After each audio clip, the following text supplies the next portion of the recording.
दोस्तों, सहनशीलता और धैर्य से हम किसी भी बुराई पर विजय पा सकते हैं। ये बिल्कुल सत्य है। अगर आपके अंदर सहनशीलता है तो इवन आप बुरे से बुरे व्यक्ति के स्वभाव को भी बदल सकते हैं। दोस्तों, इन पंक्तियों को मैं आज एक कहानी के थ्रू रिलेट करना चाहता हूँ और आपको समझाना चाहता हूँ कि कितना महत्वपूर्ण होता है सहनशील होना या धैर्यवान होना। हेलो दोस्तों, मेरा नाम ए के त्यागी और आप मुझे सुन रहे हैं मेरे चैनल डॉक्टर ए के त्यागी पर। मैं आपका मोटिवेशनल स्पीकर। दोस्तों, अंत तक इस कहानी को सुनिएगा ताकि आप ये जान सकें कि सहनशीलता और धैर्यवान होने का क्या मूल्य होता है जीवन में।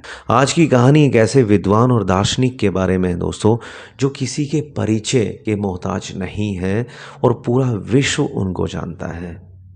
दोस्तों, कहानी है सुकरात के बारे में। सुकरात एक यूनान के बहुत बड़े विद्वान और दार्शनिक थे। सारा यूनान उनका आदर करता था। इवन वहाँ का यूथ उनको मानता था। वो अक्सर बहुत बड़ी बड़ी सभाएं करके यूथ को मोटिवेट करते थे, उनके जीवन में सुधार लाते थे। वहीं दूसरी तरफ उनकी जो धर्म पत्नी थी वो हमेशा उनसे लड़ती रहती थी, उनके प्रति कटु वचन बोलती थी और जब भी कभी मौका मिलता तो मौके को ना चूकती और उनसे बराबर लड़ती थी। कई बार सुकरात बाहर की सभाओं में विलंब के कारण घर पहुंचते थे तो इसको लेकर भी अक्सर झगड़ा होता था। यहाँ तक कि कभी यदि वो पुस्तक पढ़ते थे तो वो उनकी पत्नी उस पर भी चिल्लाती थी कि सारा वक्त पुस्तकों में लोगों के साथ बिताते हो, हमारे लिए आपके पास समय नहीं है। एक बार जब सुकरात अपने घर पहुंचे तो उनकी पत्नी ने फिर से झगड़ा करना शुरू कर दिया। उस दिन सुकरात के साथ कुछ उनके विद्यार्थी, उनके फॉलोअर्स थे जो वहीं पर उनके घर में उनके साथ थे। लेकिन उनकी पत्नी ने ये न विचार करते हुए कि उनके विद्यार्थी उनके साथ थे तब भी लड़ना शुरू कर दिया और वो लड़ती रही, चिल्लाती रही। लेकिन दूसरी तरफ सुकरात ने उनकी किसी भी बात का जवाब नहीं दिया और वो शांत बैठे रहे। जब पत्नी ने ये देखा कि वो उनकी बात का कोई प्रत्युत्तर नहीं दे रहे हैं, ना कोई रिप्लाई कर रहे हैं, तो उनके क्रोध का पारा और चढ़ गया और वो क्रोध में पागल हो गई।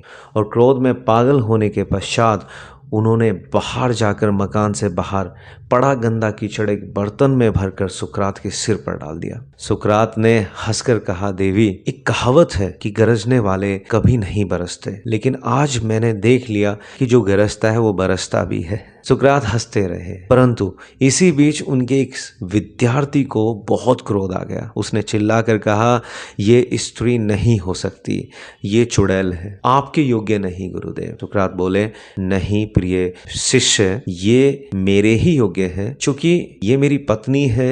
ये ठोकर लगा लगा कर देखती रहती है कि सुकरात अभी कच्चा है या पूरी तरह पक गया है। दोस्तों, जब ये शब्द उनकी पत्नी सुनती है तो उनके पश्चाताप की कोई सीमा नहीं रहती। वो पश्चाताप महसूस करती है और वो रोती हुई उनके पास आती है और कहती है कि आप तो देवता हो, आप मुझे क्षमा कर दीजिए, मैंने आपको नहीं पहचाना। आप सत्य कहते हैं कि सहनशीलता से अंत में विजय प्राप्त होती है। बुरे व्यक्ति भी अपना स्वभाव बदलकर सभ्य हो जाते हैं। आपकी सहनशीलता ने आज मुझे भी पूरी तरह से बदल कर रख दिया। ये सुनकर सुकरात ने पत्नी को मुस्कुराते हुए देखा और उन्हें अपने पास बैठा लिया। दोस्तों, यही कहानी थी जिसमें मैंने आपको कोशिश की ये बताने की कि सहनशीलता और धैर्यवान होना हमेशा मूल्यवान होता है। हमेशा सहनशील बने रहें, चीजों की गंभीरता को समझना चाहिए। हर वक्त हर चीज का उत्तर क्रोध नहीं होता। यदि हम इस तरह के परिवर्तन अपने जीवन में लाएं तो हम जीवन को अपने तरीके से जी सकते हैं। हम अपने